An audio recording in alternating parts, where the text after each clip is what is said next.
astaayituu hundinuu bakka jirtanitti nagaaf salaamtaan teenya isin geessucha viidiyoo yuutuubaroota hundaaf barbaachisaa ta'e tokko qabadhee isinii dhiyaadhee jira. Viidiyoo akka malee bareedu viidiyoo ajaa'ibaati. Viidiyoon keenyaas akkamitti bara 2023 keessa gaafii keessanirra dhaabbachuudhaan namoonni baay'een gaafii nagaafatan dhiitu jira. Gaafiin isaan nagaafatan kunis yeroonii fi sooshaal miidiyaa gaa konneekti godhanii chaanaalii yuutuubii banatanii ittiin hojjetan yeroo amma galii argachaa jirudha namni baay'een. Sanumarra dhaabbachuun namoonni baay'een yuutuub chaanaalii banatee karaan inni itti galii argatu dirqama karaa seera qabeessa ta'een banachuun dirqama ta'a.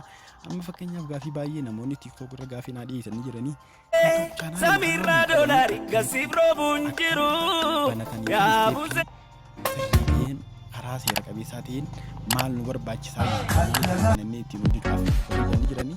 Sanumarra dhaabbachuudhaan jalqaba iimeelii sirrii qabaachuu qabanii bara 2023 kana keessatti yuutuub chaanaalii banatanii ittiin hojjechuudhaaf isumarra dhaabbadheetiin viidiyoo gabaabaa bareedaa ta'e tokko qabadhee isinii dhiyaadheetiin jira. Akkamitti akka iimeelii yuutuub chaanaalii ittiin banatan qabadhee isinii dhiyaadheetiin jira. Kallattumaan na hordofaa jechaa warri astaayituu sabskiraayibii godhin sabskiraayibii godhuudhaan yeroo hunda akka viidiyoon keenya isin bira ga'uuf ol notifikashinii irra godhadhaa jechaa. Kallattumaan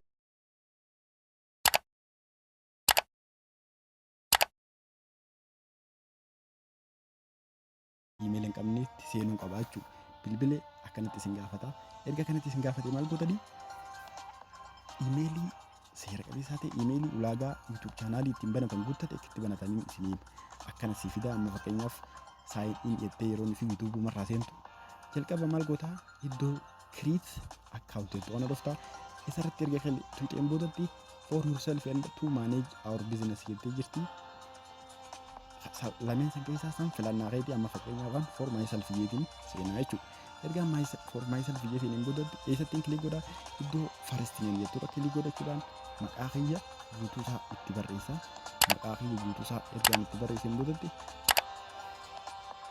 maqaa kiyya guutuu kanatti itti barreessitii jiraatu faashaa jeetii. Erga si maaliin godhaa neekstiin jaan. Neekstii erga ittiin boodatti step itti aantu jira jechuudha. Ammas step itti aantu irratti basic information guutuu qabdu jira. Basic information day guyyaa dhaloota keetii.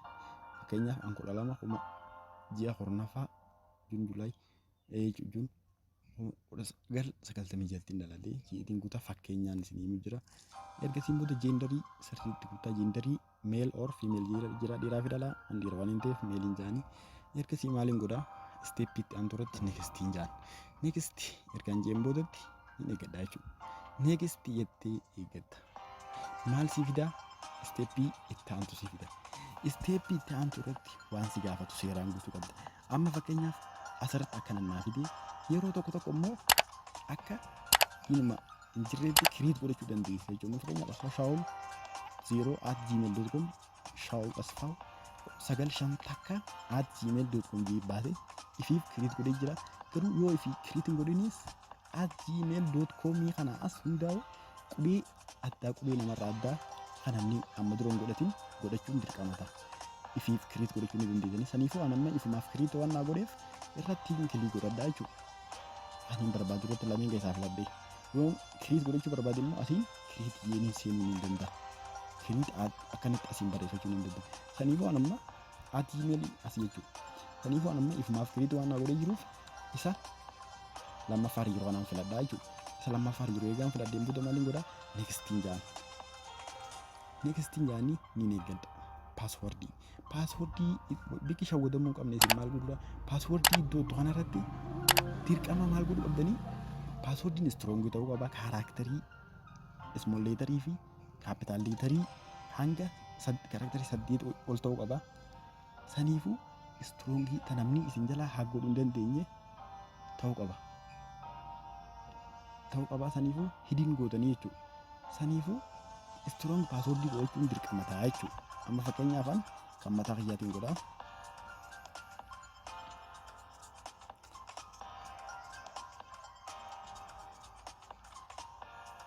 Strong paaswordii godhachuun matuma keessanii bu'aa qabaa. Karaa salphaa ta'een namni isin jalaanatu jechuudha. Paaswordii iimeela keessanii dirqama qabaachuu qabdan.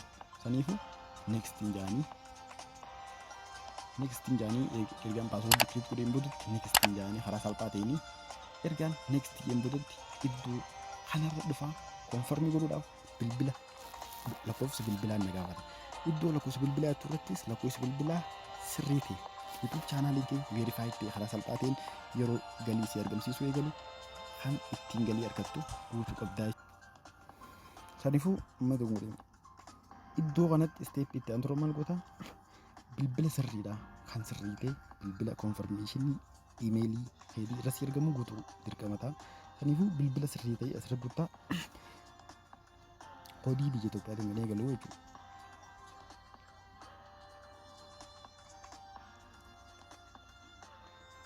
Akkanatti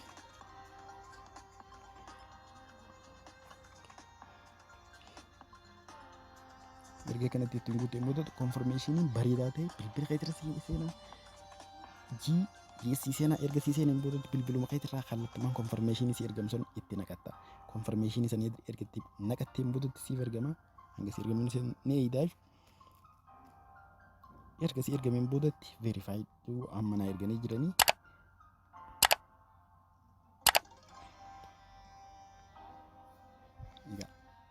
konfirmii godhuudhaaf jechuudha. Isa kana amma iddoo kanarratti maal godhuu qabdaa? Iddoo kanarratti iskip biyyeetiin bira dabarsa. Maaliif haadha nambartuu akkaawuntii jira maaliif bilbila jijjiiruu hin danda'a jechuudha booda imeelii fi bilbila isa kana. Ergasiin booda maaliin godhaa? Iddoo jalaarra dhuftu next jaanii next ergan jeen boodatti akkanatti si dhufaa ulaagaa kana akkana ol harka faattee iddoo agiriyeettu jira jala kanarra ay agiriyeetta. Erga ay agiriyeetteen boodatti next step seentaa jechuudha. Next step irratti waan guutamuu qabu imeelii YouTube chaanaalii banachuudhaaf namni kamiyyuu karaa salphaa ta'een viidiyoo kana sirrii daawwannaan akka barbaadetti banachuu dandeessanii banattaniis galii argachuu dandeessan. Fakkeenyaaf namoonni baay'een TikTok irratti sooshaal miidiyaa akka TikTok kanneen biraa irratti imeelii nu gaafatamaa jiranii saniifuu salphatti asiin banattanii YouTube chaanaalii namaaf sabiskiraayib godhaa ittiin viidiyoo barbaade haa ta'u banattanii ittiin hojjechuu ni dandeessanii isiniin jaa. Egaa erga kana gootaniin boodatti haruma salphaa ta'een imeelichuma kanaan YouTube chaanaalii bara 2023 ulaagaa guuttatee akka itti banatanis isin garsiisuu danda'a. Erga isin booda maaliin godhaa ammaan tana niin seenaa jechuudha. Iddoo isarra YouTube irra ergaan seeneen boodatti YouTube chaanaalii namaaf subscribe, like, share godhuu hammataa kiyyaatis banachuu garuu jalqaba kan nu barbaachisu isa kana. Dirqama isa kanaan nu barbaachisaa jiru banachuu keessan akkanatti si dhufee jira. Imeeliidha garuu yuutuubii hin bananneen malee YouTube chaanaalii imeelii YouTube chaanaalii ittiin banatan kiriit godhan malee. Saniifuu nama barbaadan subscribe, like, share godhuu dandeessan. Viidiyoo itti aanu irratti akkamitti akka YouTube pipes are quickly ulaagaa isaa guuttate karaa salphaa ta'een ittiin banatan imeeluma kanaaniin yeroo osoo oleen bulettis ni agarsiisa. Egaa har'a viidiyoon keenya kanuma warri asxaa YouTube subscribe godhin asxaa YouTube jettanii sarchi goonaan kallattumaan tokkoffaatti chaanaaliin kiyyasinii dhufa. Bocaa wariin xiqqoo waan irraa hidhatee jiruuf inni dandeessan na gargaaruu dandeessisan subscribe gootanii iddoo subscribe iddoo